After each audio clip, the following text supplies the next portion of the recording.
Doutor Vanderlei, os advogados do prefeito vão ter aí um prazo de 3 dias para apresentar seus embargos, recursos, ainda aqui no plano do TRE Acre. O que é cabível nesse caso?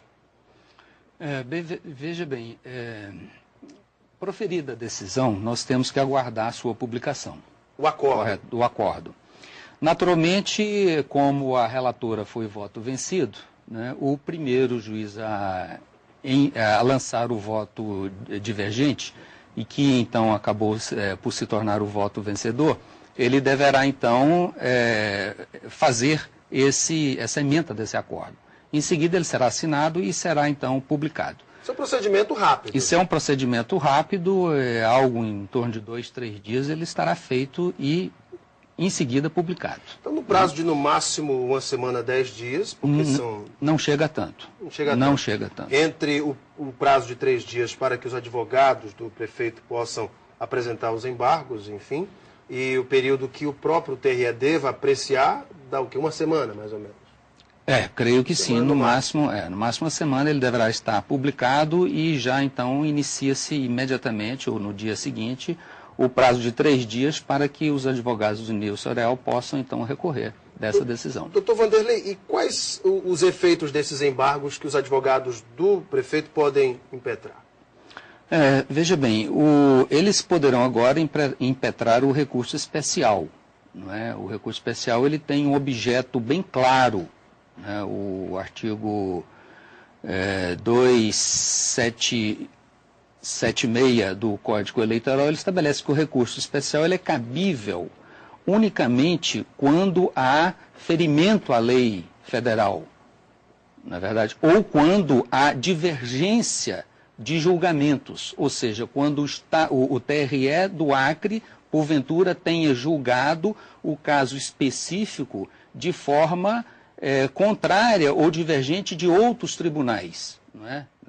Então, por exemplo, quando desobedece uma jurisprudência. Uma jurisprudência até então dominante ou já de alguns tribunais que tenha reiterado, né, aquele fato num julgamento diferente deste que houve agora no caso do Nilson Areal. Mas há que se dizer, tá certo, que o caso do Nilson Areal é um caso que foi comprovado, foi um flagrante. A Polícia Federal deteve o veículo. A Polícia Federal deteve o veículo, levou para a delegacia aquelas pessoas envolvidas, elas foram ouvidas, num primeiro momento confirmaram o delito, ou seja, a prática da compra do voto, não é? Isso é condenável, né? Vem sendo muito perseguido ou muito, digamos assim, vigiado por todos os órgãos envolvidos no processo eleitoral, não é? Pela própria Ordem dos Advogados do Brasil, numa campanha o ano passado e da nossa ordem aqui também, que empreendemos,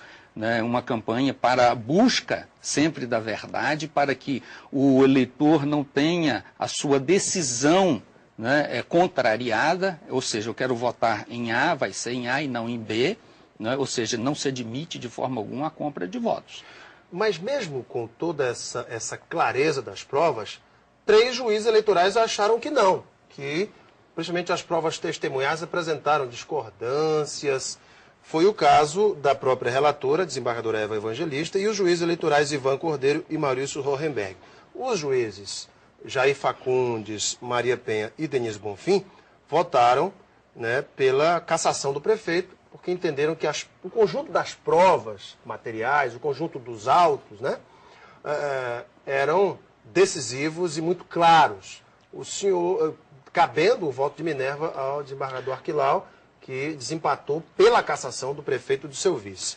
Como é que o senhor avaliou essa questão? Veja bem, Alain, aqui há que ser analisada uma questão processual que o público não tomou conhecimento, né? E num primeiro momento muitos poderão lançar farpas, digamos assim, ou acusações, ou levantar questionamentos com relação ao voto da relatora e ao voto dos juízes que acompanharam no primeiro momento o seu voto. Veja bem, naquele momento havia a questão dos depoimentos, né, que num primeiro instante aquelas pessoas que estavam envolvidas nessa compra de votos, eles voltaram atrás. Então não havia uma certeza para o julgador de que efetivamente aquele fato havia ocorrido. Ou seja, houve contradição. Houve contradição. Por isso, inclusive, certo, eu creio, eu não li todo o fundamento da decisão da doutora Eva Evangelista, quando ela manteve o Nilson, né, para que ele continuasse como prefeito enquanto o TRE julgava o seu recurso,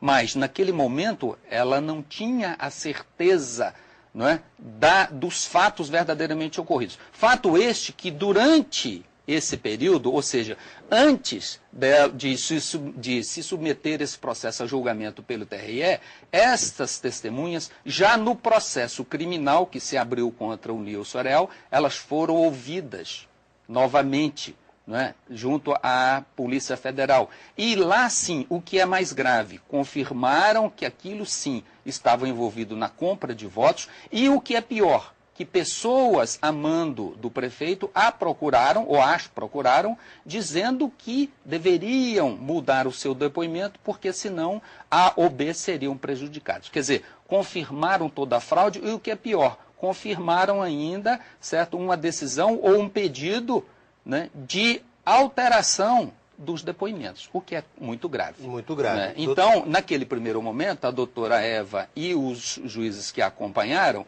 não tinham ainda essa certeza, o que já no julgamento final já era muito evidente. Era evidente já, Evidente era do conhecimento dos juízes.